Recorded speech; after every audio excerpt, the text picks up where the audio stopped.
Welcome to The Culinary Citizen, a gastronomic guide to international relations. This is Sam Chappell-Sokol. And Kelsey Marr. Each week we introduce you to a concept or a theme connecting food and people around the world. This week we are discussing the many facets of food and international relations. Since this is our first show, Sam, let's go ahead and give a brief introduction of ourselves. Sounds good, Kelsey. I've been a researcher and consultant on the topic of culinary diplomacy for a few years now. I got my master's degree in 2012 from the Fletcher School of Law and Diplomacy, where I started exploring how food can be used as a tool of relationship building, community building, peace building, conflict resolution. And since then, I've been working, I've consulted for George Washington University, created a class with Jose Andres on this topic. At American University, I created a class on food and conflict with Professor Johanna Mendelsohn-Forman. A couple years ago, I was on the Splendid Table, and I published a couple of academic papers. I've worked for a couple of years as a pastry chef at the White House, and I've been tweeting and blogging about this for a few years now. So it's exciting to be able to put this in put some words behind all my actions and really get on the air. So, Kelsey, what about you? Well, I'm a student at the Middlebury Institute of International Studies in Monterey, California. I'm studying international education, and my interest in culinary diplomacy, food, and international relations started when I lived abroad in Bishkek. I actually heard your interview on the Splendid Table and started researching it. And from there, kind of went off, did some more ESL things, but then always came back to food. And so I guess recently this summer, I reached out to you because I thought, go big or go home. And Luckily we started this project. So I'm quite excited. This is great. It's a great way to reach new folks. I don't think everybody reads my blog. I like to think that people like to read long academic pieces that I publish every once in a while. But as I've heard from you, the young folks are listening to podcasts these days. So definitely excited to be working on this. Well, I have a couple of questions for you personally, Sure. Since I've reached out to you. How did you come up with this idea? Like, to me, in academics, food is kind of this visceral thing that doesn't get academic respect. And so was there like this fear behind kind of saying legitimizing a field based off of food? Or was it just felt natural to you? A little bit of both. There was definitely fear. I think I was taking a class on diplomacy at Fletcher with Professor Alan Henriksen, and I was talking to my now wife about what I should do as my final project and thinking about some cultural diplomacy work that's been done in music and dance. And she knows that I care a lot about food, but I've never looked at it academically, and I've never thought about it academically because very few academics have found success or found respect. A few anthropologists, a few historians, but other than that, it hasn't been given, as you say, the academic respect it deserves. And decided to look a little bit more into how food has been used as a tool of diplomacy. In that class, we studied the Congress of Vienna, which was a big moment in European history that the French, the Prussians, the Russians, the British were all figuring out in the kind of post-Napoleonic, but also pre-Napoleonic Europe, how to move forward. And the French ambassador Talleyrand sent a chef, Antonin Carême, with him, or brought a chef with him to help the negotiations go along. And the fact that we had studied that in a diplomacy class legitimized it in my mind. And from there on, it felt natural. And I looked at French history, I looked at American history. We've had a lot of important state dinners, and those can't be neglected. Those can't be ignored as an important part of history. And from there on, it's expanded from there. And I think it's been easy to convince myself, harder to convince others that this is an academic field. But I've had enough support. My diplomacy professor loved it. Many practitioners of the field, of course, love it because they know they're practicing diplomacy. And while they cook, while they're active in the food world. So projects like this, I've met a lot of folks who are interested in studying it in the past year from an academic point of view, and the more that I hear that, the more I'm convinced that this is something that we are moving in the right direction. Do you have any idea of how large the community is of practitioners and academics who might be practicing food diplomacy or food exchange? Huge. I think in terms of students of the field or academics in the field, small. I hear from a university student every couple of weeks from around the world. But in terms of practitioners of the field, every single ambassador that hosts parties or that serves dinners, every single protocol officer that is planning visits by visiting heads of state or foreign dignitaries, each of those people is a practitioner of the field of culinary diplomacy and using food as a tool of relationship building. So there are definitely a lot of folks around the world doing this who might not think of it in this way, but are definitely involved in the field. Mm-hmm. You know, something that I get a lot of times is why pursue food when it's not really well paying, it's not like certain, when you could go off and do something else that's more certain? It's a good question, and I ask myself that very, very regularly. I love to cook, so I have a deep, passionate connection. My parents love to cook. I cook with my wife. She loves when I cook for her and with her. So for me, it is not work. When I'm in the kitchen, or in my day job right now is as a cheesemonger, and I work a lot with cheese. I work a lot with produce and with farmers and agricultural specialists who are around food all the time, and that's not work to me. Mm-hmm. I think about it all the time. So what's the work and what's the challenge for me is how to add some intellect into it. Mm-hmm. I'm schooled in international relations and conflict resolution. I was trying to think of a way to add that sort of academic lens and intellectual approach to the topic of food. And so far, it's not a real career path, and that's definitely been a challenge for me over the past few years. And that's almost the first thing that I tell anybody who approaches me and says, "I want to be a culinary diplomat. What's the first step?" And I think I told you that the first time we met too. You did, yeah. And I said, if you can work on consulting projects, you can find interested parties, but it's not as if you can go join some consulting firm. That's not what this is about yet. Mm-hmm. And so far, my role and my goal has been to work with students like you to help people better understand what's going on, to intellectualize and to academicize, I guess, the kind of things that the State Department, which we'll talk about later, or the Thai government or the Peruvian government. We'll get into all of this later, but they're all doing work. They're all putting money into programs using food as a tool of diplomacy, and nobody's really observing that. Right. It's just kind of happening in a vacuum, and that should be better understood. And if we can better understand that, we can also apply it differently. We can say, hey, the Peruvians are doing, they're branding themselves as being like the originator of the potato, and they're going to up their potato exports $2 million next year.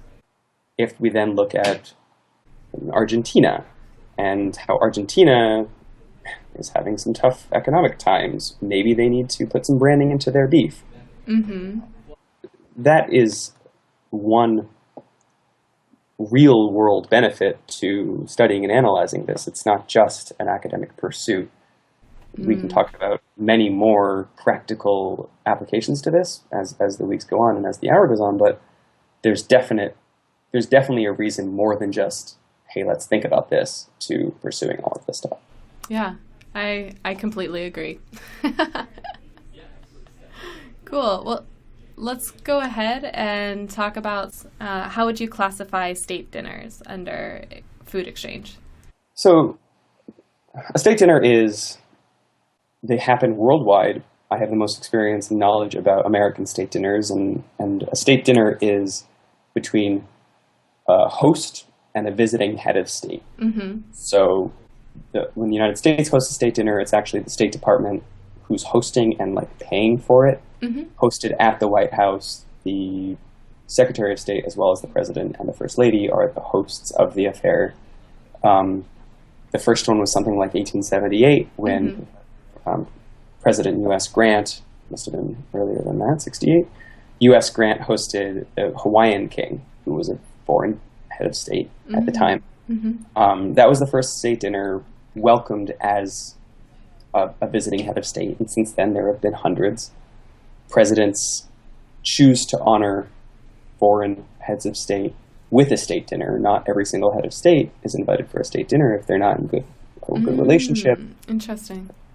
It's an honor, and actually, recently, the Chinese head of state Xi Jinping was invited to the United States, and a lot of the thought behind that, even though we don't have the best relationship with China right now, they were coming to the United States. They wanted to be afforded all of the honor and respect that they felt that they deserved as the other world power, the other superpower, and a state dinner is the personification or the manifestation, I guess, of that respect and honor. To be sitting side by side along with 200, 300, 400 guests to show, hey, you're in America. This is the honor that you deserve. That is some of the diplomacy side of it. That is two working powers, heads of state, meeting together in a formal way to discuss diplomatic affairs, to discuss international relations, to discuss their relationship. It is formal, but it is less business. There's some pleasure involved. At the China dinner, Neo performed, which is random and funny. Yeah. So there is also some pomp and circumstance. There's fun. There's music. There's really good food. It's not all about the food. It's not all about the formality.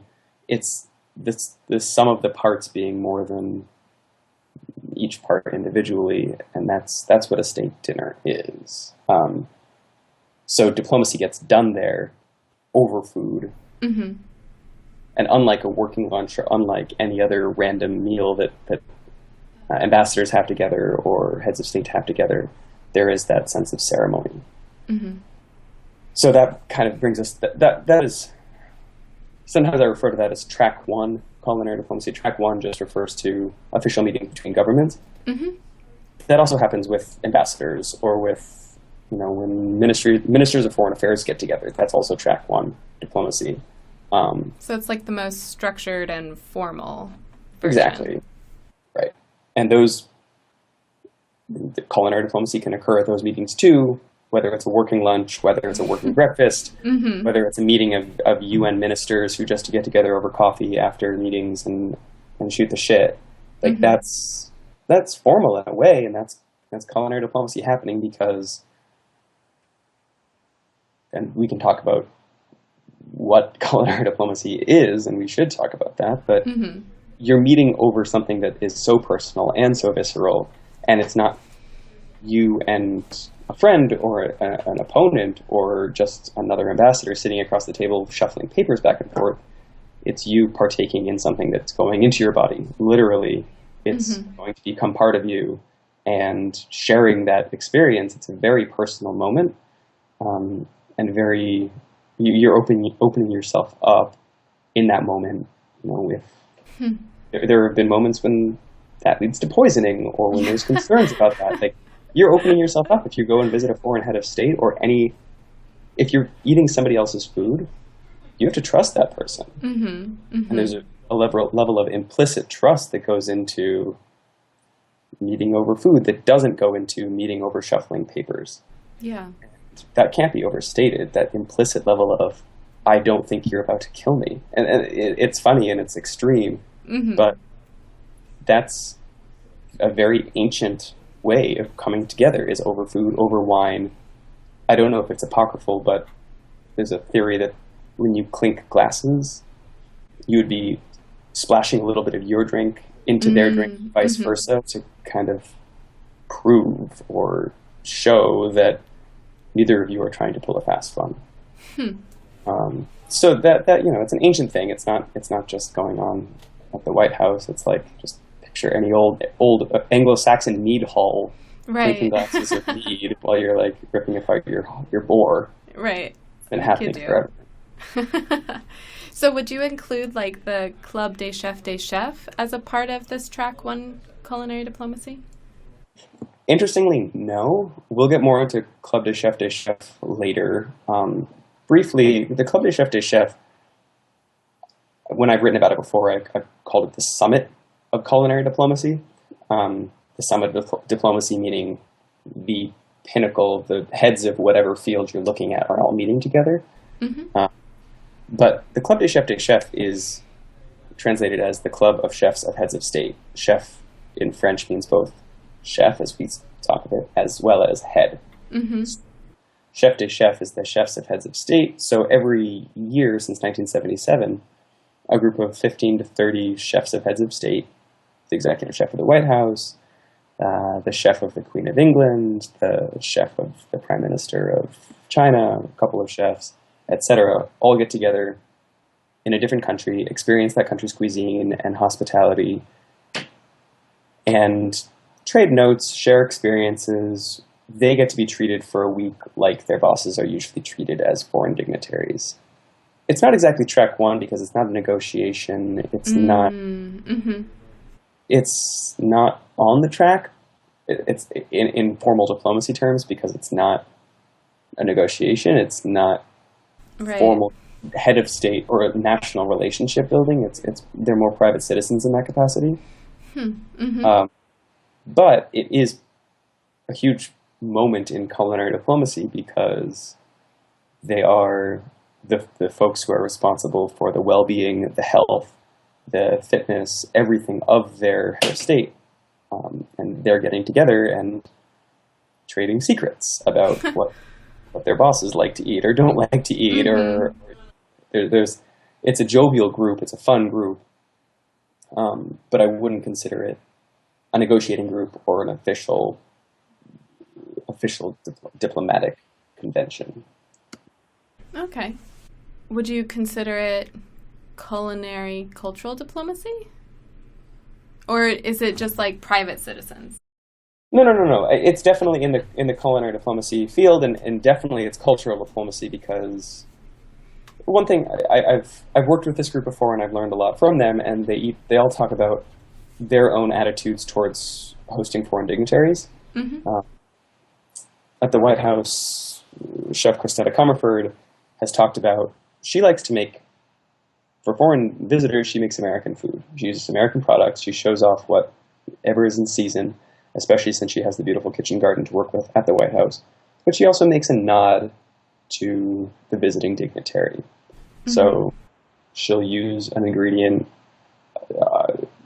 wasabi in mashed potatoes for a Japanese head of state, or it's easy, but French traditional cooking practices when the French president visits. Some other chefs, I heard from the chef of the King of Sweden, that he just likes to make Swedish food because nobody else gets Swedish food, and why would he make French food for the French president or Japanese food for the Japanese president? Mm-hmm. You can make Swedish food for everybody and show off what you are proud of. So that is cultural diplomacy. It's showing off components of your culture in order to have the other. And in this case, it's a head of state, but in cultural diplomacy practice, the other is anyone else who is not necessarily a part of your cultural background. Have them understand better your culture, build a relationship through a cultural exchange. And that is certainly part of, we can, maybe someday we'll publish a little chart of what diplomacy looks like. Diplomacy, public diplomacy, cultural diplomacy, culinary diplomacy. These are all terms that we'll throw out over the course of this podcast. And or for people who aren't schooled in the world of diplomacy, it might get confusing, and it is confusing even for students of diplomacy. But many components of culinary diplomacy share the cultural diplomacy goals of building relationships through culture, and I think that's what the Club des Chefs at base really is that it's a cultural exchange. Mm-hmm. With culinary cultural diplomacy, it sounds like anyone can do this. Yeah, I mean, it makes it sound trite when you say like everybody can be a culinary diplomat, or very hopeful. Or very hopeful. Yeah, you're right. Where each of us knows more about, I assume, Thailand and China than Laos and Cambodia. The reason I grew up knowing more about Thailand and China is because I went to Thai and Chinese restaurants. It's because I got to know a waiter or a chef at my local Thai or Chinese restaurant, and I didn't have access to a Laotian or a Cambodian restaurant. Those were dark days in northern Vermont, where there was nothing like that. So each of these restaurants is a little embassy. And the chef and the owner and the waiters are all ambassadors. They're all saying, this is what my cultural heritage is. This is what my cultural background is. Let's talk. Let's learn more about each other. This is what we eat here. This is why. These are all conversations that can get started only over food. And I've heard from people before who say food is almost the lowest common denominator. It's the easiest thing to start to discuss. If you meet somebody for the first time, you talk about the weather, you talk about sports maybe, but it's much easier if you're at a restaurant and you say, oh my God, I haven't had scrambled eggs like this since my mom used to make them like this. It's a really simple way to get into conversation with someone and to have that conversation extend, because if you talk about the weather, it ends at the weather. Right. If you talk about food, you can talk about your family, you can talk about your hometown. When I'm mongering cheese, I talk about a cheese that comes from northern Vermont. I come from northern Vermont. I can talk about my hometown. People have traveled to Vermont. It starts to be a conversation as opposed to a conversation starter as opposed to a conversation ender. And that's where I see the diplomacy thing starting.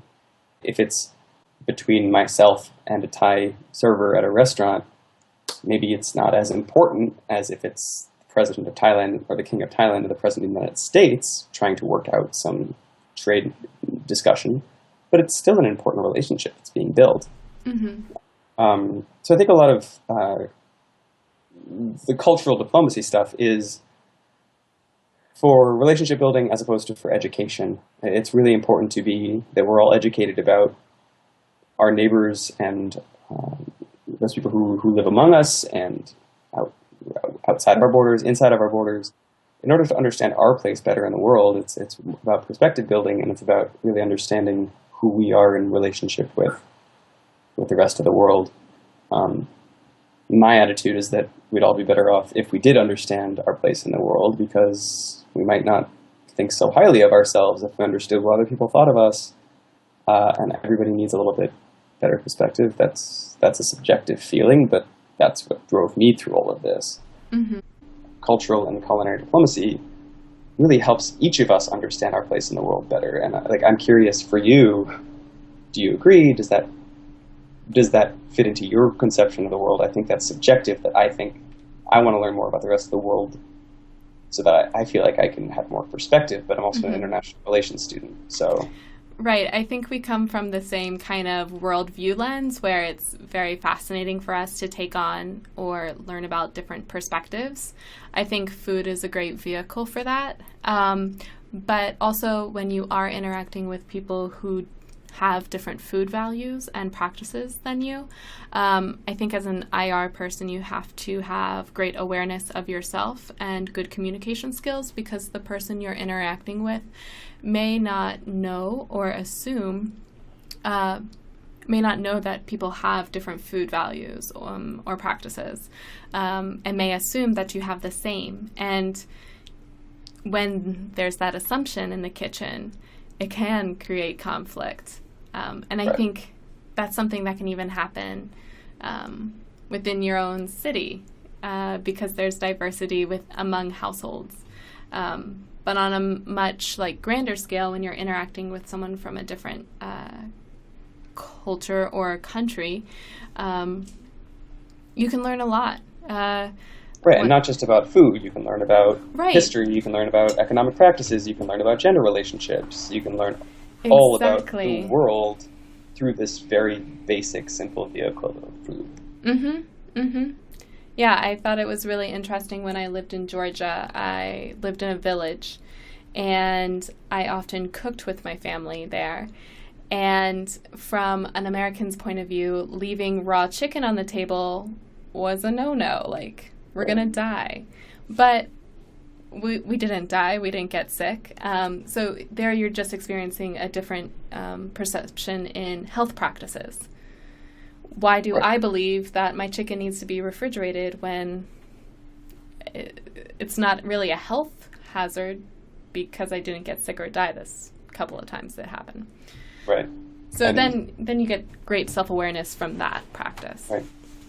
In a similar way, wherever I've traveled a lot and have cooked in a lot of different countries, and oftentimes it's seen with surprise that a man is in the kitchen, Yeah. which is interesting. I don't think about that because it's, in the United States, yes, there's a historical marker, or there's this vision of the 50s housewife who cooks, and the husband comes home and eats dinner and doesn't touch anything in the kitchen and doesn't even know how the kitchen works.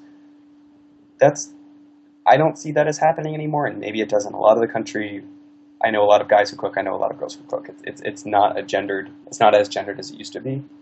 In other parts of the country or other parts of the world, it still is very gendered, and it's interesting to think about that and to realize that. And when somebody sees me in the kitchen and says, "You know how to cook? You know how to cut? What are you doing in here?" It gives good perspective. So I think that's fascinating. I'm going to guess you were hit with all the ladies in the kitchen just because you were helping out and being helpful. yeah, there's that, but there's also like kind of shock. Like, get It's out of not- here. Yeah, or I've had friends who weren't allowed in. Yep. Like I've I'm, had friends as well. have always found folks who welcome me in. I ask for weeks before I'm allowed into a kitchen for the first time. And I develop that relationship before I am allowed into the kitchen, but I've had friends who've never been able to get that invite because men are just not trusted with food. Or it's divided. Or it's Women divided, have the majority of the food and men will do the meat. But I think it's really interesting in Western That culture. still happens in the United States. Like, Yeah, men are, like, I guess the that's grillers, true. men go outside and like fire up the flames and like get the sausage going, while the woman is inside making the potato salad. And like, there's still that very strong gender divide in the United States. So I think it's interesting in Western culture, though, that we have the chefs who are, I still think of a chef as male, or like these famous chefs as male. yeah, When in different countries, males aren't even allowed in the kitchen. right. And I think that there's so much economic history behind that, and commoditization, and I don't know. I read a really bad book about beer once, The Boring History. But one of its good points was, historically, women are brewers. Brewster is the word for a female brewer, and in towns and villages, historically, women were always the brewers. But as soon as the Industrial Revolution and putting financial support behind breweries and starting to sell and starting to turn into an economic engine, men took over.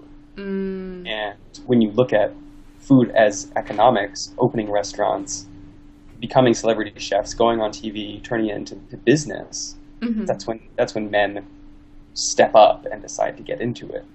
Curses. And it's like, at home, how many men are actually cooking at home? The public perception is, yes, men are cooking, but I don't know. I'd love to see a report or an analysis of a gender divide on Chef Network, whatever it's called, Cooking Network, versus the gender divide of who's actually making food at home every day. And maybe it's still that same perception of the 50s housewife. Maybe it's still 70% of women are cooking at home and 70% of TV chefs are male. Who knows? Well, speaking of economics, I want to go to the economic point of culinary diplomacy. Yeah. Because I think that we have these really, we have these hopeful ideals. We have creating negotiations over food, and we have the exchange of cultures over food. But then we have this economic piece, which I'm a little uncertain with, personally. Sure. Let's go ahead and explain that. Nation branding and place branding. Yeah, so the cultural stuff is all well and good, but I do think that if we only stick with that, that's what's when this field is being hit as frivolous or Too down upon, idealistic. too idealistic. It's like it's just food. I think there are some very strong arguments to be made that there's actually a huge economic incentive and huge potential for nation branding on food, for culinary branding. Um, the concept of nation branding was really invented in the past decade or so, um, but I guess the idea has been around for a while. It's how does a nation or a place, it could be a region, it could be a city, it could be a state, Mm-hmm. how do they brand themselves like a business in order to attract foreign investment or regional investment, tourism, trade, all of the economic incentives that brands get, just like Apple has billboards. I've seen Korean billboards. I've seen Peruvian billboards. It's like I was biking down the street and saw a bus that had like "Visit Korea because our food is good," and that's Mm-hmm. culinary nation branding. Um, Using your food, using your cuisine, using your culture, your cultural history, culinary heritage as the draw to either tourism. Come to Thailand. We have amazing food. You can take cooking classes. You'll never get as fresh food as you'll get when you come to Thailand. That would be a brand. For trade, Peruvian potatoes, they're the best. We invented the potato. We have more than 300 varieties of potatoes. If you're a chef or you're really like into potatoes, or you're experimenting with a new French fry, experiment with Peru's varieties. That could increase trade. Commerce, I guess fits into the same trade and tourism. It's all in order to create economic incentives for a nation to increase its economic viability in the world. I know Thailand has worked on a project, for example, to Mm-hmm. increase the number of Thai chefs opening restaurants worldwide. Why Right. would the Thai government sink money into that? The reason is, first, all jobs.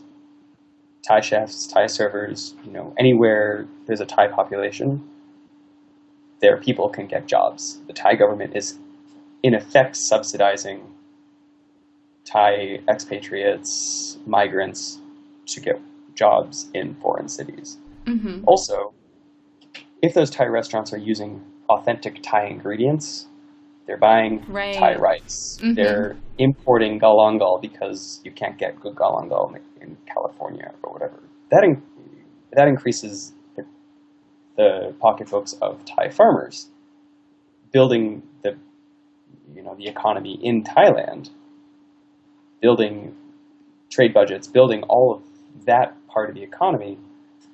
So this support that the Thai government gives to one chef who opens a restaurant in California benefits not just Thai citizens in Thailand who have farms or who have trade companies. It's also benefiting Thai migrants who are living in California. So there's a huge system, an ecosystem, economic system that's being benefited by this kind of trade. Mm-hmm. Very few countries are doing this per se as such. Yeah. Sorry, my cat is meowing in the background. Uh, more countries could do this. I know Thailand has a project working on this. Peru has done a lot of work, as we've talked about. Korea has done some of Mm-hmm. this. Yep. Taiwan? Taiwan has done some. In later episodes, we'll talk a little bit more about these projects. But there's huge potential here for countries of all sizes. Like our colleague Paul Rockauer, who we'll talk to in an episode, has talked about the value of this sort of branding for middle powers. That Mm-hmm. is, not superpowers and not the poorest of the poor, but places that might have some money to put into a project like this, but might not have the military might or the economic strength to really be a global power, like Thailand, like Peru. They do have a huge value in their cuisine, and that's how they can brand themselves. And there are numerous countries worldwide that have amazing cuisines that nobody knows about, and that the government, if they start to support that, could be an amazing export, could be an amazing commodity, could be something to benefit Mm-hmm. farmers, traders, merchants, Tourism. tourism. Come to Laos. What do people know about Laos? I only started learning about that country. I knew about it from the Vietnam War, and you don't know a whole lot except that it was really poor, really poor situation, really bad situation during the war, and it has amazing food. Mm-hmm. So, just like Thailand has built a very strong brand around its food, Laos, Cambodia, Vietnam, I don't know if the government has invested. They have a pretty good food brand based on migrant populations worldwide, Mm-hmm. but And I would say TV shows. and TV shows. Mm-hmm. Right, that's another component of it. It's like, if you're branding your food, there's more likelihood that there will be features by like Anthony Bourdain or Andrew Zimmerman. right, Yeah. or foreign TV shows that also feature food in a travel capacity. It's like, and that kind of thing makes the average viewer say, "Hey, I want to go visit that country because the food looks really good." Mm-hmm. So that's the economic nation branding, place branding. That's an overview, and we can get more into that. I think a good example of nation branding and place branding that we're seeing now is the Milan Expo, where countries are trying to show off specific products and dishes. Yeah. Products, dishes, cultural heritage, culinary heritage. Mm-hmm. We will talk about that kind of thing with Alessandra Reversi in a couple of weeks, who has been spending a lot of her time at the expo, and we'll hopefully have a couple of other guests to discuss that. You mentioned that Paul is saying that nation branding and place branding is usually used by middle powers. What about countries that already are seen as world actors? How would they use culinary diplomacy? Yeah, I think the way that large powers can use culinary diplomacy as a tool of nation branding or place branding is to soften their image and to make it seem less militaristic and less, economic driven, and do some more of the cultural stuff. I think like middle powers, they might want to do more of the economic stuff. Big Mm-hmm. powers might want to do more of the cultural stuff. And we've seen in the past 3 years that the State Department launched its diplomatic culinary partnership by naming a handful of chefs to be quote-unquote culinary ambassadors. And those chefs have been tasked to visit embassies, American embassies worldwide, host culinary programs, teach about their own styles of cooking, even some of their own regions of cooking, Mm-hmm. whether it's Pacific Northwest or Cajun, Louisiana. And that is a conscious on the part of the U.S. government to say, hey, we're not all big business, we're not all Starbucks, McDonald's. The only American food is not the burger. That is, might be seen internationally as our national cuisine, but look at all the nuance, look at all the regions. We have barbecue, we have maple syrup, we have like a really amazing variety of cheeses that nobody thinks about worldwide. So that's cultural. That's, yes, the Potato Board of Idaho might support that. Yes, beef growers of the Central Plains might support that as well and might financially fund that in order to increase potato exports to Morocco. But it's also very cultural. It's also very much saying, America, we're not just, Guantanamo and burgers. Whatever negative stereotypes we have attached to ourselves, we're also a nation of immigrants. We're also the quote-unquote melting pot or, salad or whatever food metaphor you want. Mm-hmm. And in cold northern Maine, you can get really cool Somali food. Like a Somali, Yep. a Somali Maine chef going to Somalia might be teaching about that and how America is this very diverse, very culturally aware, very nuanced place. We're not just all eating burgers and drinking Starbucks lattes. So it is a cultural move. And I think that's the work that large powers can do. And it would be fascinating to see China do that. Mm-hmm. Most Americans can't navigate regional Chinese cuisines because we haven't been taught. And if the Chinese government wanted to soften its own image so that we don't think of them as their all of the news media is like, they're buying up property in New York.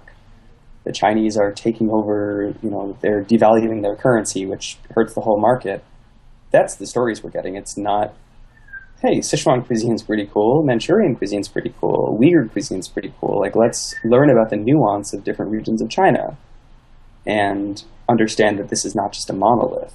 And that monolith being represented by devaluation of the yuan and, like, crab's rangoon, which isn't even a Chinese dish in the first place. Right. Well, I think we have that problem already when we think of Italian food. Most of the time we think of Sicilian food and not other parts of Italy. Yeah. Just based on the immigration. Yeah, definitely. I mean, there's been, it's all an immigration thing, and it's all also targeted to American audiences, and the history of Chinese food in America, the history of Italian food in America. It's fascinating how you can track what American taste buds did to those cuisines, and it's like, we obviously like sugar here because you just add a bunch of sugar to an Italian dish and it turns into an Italian-American dish. Or like sweet and sour sauce. It's just, there's probably a cultural precedent or a historical precedent to it, but it's just, you add a bunch of sugar to a dish and it turns into a Chinese. The American version. Yeah, exactly. So, we should at some point really delve into this branding issue, because I think it's fascinating. I think that's where the money is, and that's where there's a lot of work to be done. And I heard from you that you're working on a project in the Balkan area, also over in Armenia, Azerbaijan, and understanding both culinary cultural heritage as well as how in historical wars or conflict zones culinary heritage can drive conflict. Sure. That's where I'm kind of unsettled personally with the nation branding and place branding. I agree. It's really a part of the field that can grow, and it's full of strategy, which I'm all about. But I wonder for countries, especially countries with histories of occupations, their food has developed with influences from other cultures. So how can one country claim that, for instance, I think of the dumpling. You'll see the dumpling throughout Asia up into Europe. And I think it originally came from China, followed through like the Silk Road, and then up into like Poland with pierogis, and then down to raviolis. And so how can you claim something that has such a long history? And I think that's where this field, we have to look into conflict resolution and peace building. Is this field causing conflict, or is it concluding conflict? And that's what I'm really looking at in places like the Caucasus, where there has been this mixture of empires taking over different places and just a really historical depth. And when you do have countries that are trying to nation brand, how can they claim certain dishes for their own? Yeah, and I think that there's a lot more to be understood about that too, and you're going to be doing some interesting work on that. There have been a lot of debates in the Caucasus. There have been a lot of debates in the Balkans. The Middle East with hummus. The Middle East, who created hummus, Turkey is at the center of a lot of this because Turkey does have such a rich culinary heritage, but so do the countries around it, and they share so much historically. Who invented the dolma? Who invented stuffing something with something else? It's like, I don't know if we really can place a moment or a person, whether that person was Turkish or Greek or Armenian Iraqi or Afghani, or Persian. And those names probably weren't even around when those dishes were invented. Like, so many, this is what I used to study, but so many nation states are recent iterations, are recent constructions, that how can one of them claim a 2,000-year-old dish as their own when that country didn't even exist 2,000 years ago? So this is all very fascinating. It's like between Chile and Peru, who invented pisco, and also who's to decide. And who is the arbiter? Is it, and who cares? Like, if both Peru and Chile put out ads that say, like, come to Chile, come to Peru, try our pisco. One independent arbiter that you and I have both looked at, and it's an interesting one to look at, is UNESCO, United Nations Educational, Scientific, Cultural Organization. For a long time had its list of cultural heritage sites, pieces of American, pieces of French, pieces of Somali cultural heritage that are significant to that country. In the past 15 years, I think it created this list of intangible cultural heritage. It's not buildings, it's not historical sites. It's actually rituals and practices. Ritual, right. Yeah, and knowledge. Weaving practice, right, exactly. Boat building is like the last boat builder needed to write it down in order so that that knowledge would be preserved for future generations. And some cuisines and some culinary heritage has been added. Winemaking in Georgia, the French traditional meal, Mexican gastronomy. These are all included on the list. Who is UNESCO to decide? I totally agree. Yeah, and does it create conflict? If Mexico gets in but Peru doesn't, which is what's happening right now, and Peru has tried a couple of times and is not, their cuisine is not on the list. We will talk about why that isn't at a future point. But one thing that you've highlighted and I've looked at before is between Armenia and Azerbaijan, who created lavash. And if UNESCO says one of them did but the other one didn't, is that true? Or is that just a marker from an independent arbiter that doesn't mean anything? Well, I think that the nuance that UNESCO is trying to highlight is the cultural knowledge of how to make lavash. So if you actually look at the video, the proposal that the Armenian government put up, it focuses on groups of women, the interaction between the women when they're making the lavash, the religiosity of making lavash. And so they're really trying to highlight the practice, not necessarily the dish, but one can now say, like, oh, lavash is now claimed by Armenia through the UNESCO Intangible Heritage List. And that's such a branding. That's such a branding move. That's such a mythologizing move to say, oh, look at our traditional cultural heritage. Right. So then you go over to Azerbaijan. They may not be blessing it the same way, but you know, they're making it. Right. And also it's in Iran, and also there's lavash, like, who hasn't created a flatbread? Right. Well, then we get into the nuances of, like, the differences of flatbread. Right, exactly. So, yeah, it's interesting, what's the line between economic promotion and, it's like self-promotion and belittling others or pushing down the neighbor.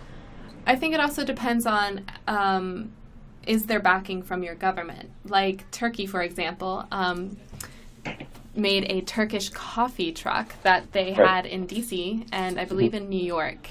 And if you ask any Armenian, can I have some Turkish coffee? They're going to say, we don't have any of that. We have Armenian coffee. Right. And it's going to be basically ground the same way, roasted the same way, made the same way. But I'm guessing that the Armenian government isn't funding projects like this coffee truck to the United States to brand. And so it's whether this government whether your government or individual actors within the state are putting in the necessary resources in order to claim that brand. Exactly. Yeah. This is a fascinating topic, and one I think we can delve way more into in future episodes. Our goal here is just to give the overview and talk about all of the topics that are encompassed under the framework of culinary diplomacy, I guess. But I'm fascinated by that and really want to get into more of it. Another topic, I guess, briefly, is the peace building, conflict resolution side of it, which gets back to what we've talked about in the beginning. How is food used as a tool of resolving conflict, of understanding conflict, of resolving conflict? And there's been a project in Pittsburgh for a few years now called the Conflict Kitchen, that serves food only from countries with whom the United States is in conflict, and that has spawned a series of conflict cafes. I just read about one in Hungary that's sponsored. They say that they were inspired by Conflict Kitchen. They're serving food, not Hungarian food, but food from Eritrea, Syria, and Afghanistan, I think. That's awesome. In order to teach Hungarians, and Hungary's been in the news because the government has been less than welcoming to the influx of migrants from those areas. Mm-hmm. So we might think, Hungarians, they're negative, they're pushers, they don't want anybody in their borders. But then you read about these projects of citizens saying, hey, let's take this as an opportunity to teach and say, this is what Eritrean food is. This is what Syrian food is. Mm-hmm. We'll have a special guest Syrian chef come in and cook the meals for this week. And that is such a brilliant cultural move. And maybe in a place like Hungary, it's subversive. To shift the dynamics of the conversation and say, this is not the enemy. This is, they already live here. They already are here. These are us. This is us. And this is what we eat. And I think that is, hopefully the conflict resolution side of things is almost subversive. And Conflict Kitchen has gotten in some trouble. During their Palestinian iteration, they were under a lot of attack for not, quote unquote, showing both sides of the discussion, because they were talking about Palestinian stories and sharing quotes and backgrounds and histories of Palestinian families in the Pittsburgh area. And they actually got a death threat and shut down for 3 days because they needed to investigate. Wow. And I think what they're doing, that sort of move, I don't know if that was naive or if that was drawing conflict, if they were trying to invite conflict. Mm-hmm. But it is subversive. It is pushing people's buttons, as we can see. And more people went to the restaurant after it reopened in order to see what was going on. So hopefully it can be used as a tool of education and ultimately increasing understanding, increasing relationship building, and increasing chances for understanding and peace. Right. That's all really idealistic, and I've tried to delve into that a lot more, and it's really tough stuff. Mm-hmm. So maybe if we keep working on it and pushing it forward, we'll be able to get it. We'll be able to create world peace over food. Well, I think this has been a great overview of just a couple of things that we'll talk about in the future with our guests. Any last thoughts? I'd love it if you would tell me a global truth about food. Oh, man. I was thinking about this last night. Food is central to all humans, even if we have different practices and different values. And it's something that is so innate in us that one really should explore it and become aware of what one brings to the table. Yeah, I mean, I agree. I think that's why we're both interested in this, why I originally got the thought that this could come together, that food and diplomacy had, a meeting in that Venn diagram, is that we all get together over cultural items. There is a history of dance diplomacy. We sent jazz musicians to the USSR during the Cold War. And we still do. And we still do. We still send musicians all over the world and artists and dancers. And those are all incredibly valid and incredibly important. But more central to each of us and more inherent to each of us is that we eat. Like, you might not care about food. You might not care about culinary heritage, but you still eat. Whereas if you don't care about music, you just don't listen to it, period. Right. You need to continue to eat. You need fuel. Even if I live in San Francisco, so I'm surrounded by this stuff. Even if you're eating Soylent, which is this powdery paste that just gives you green?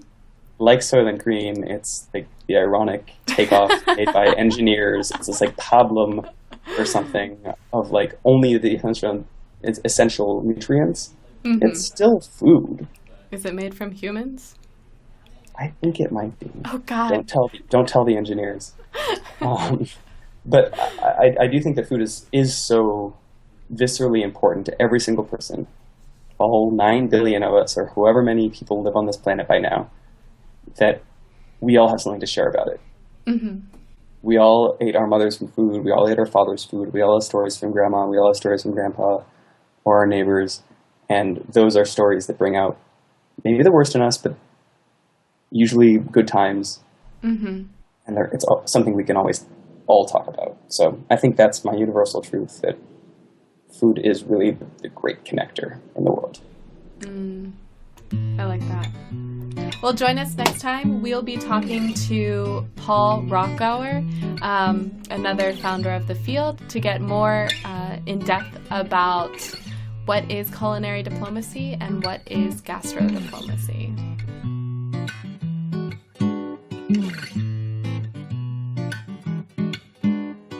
Excellent. Sounds good. Okay.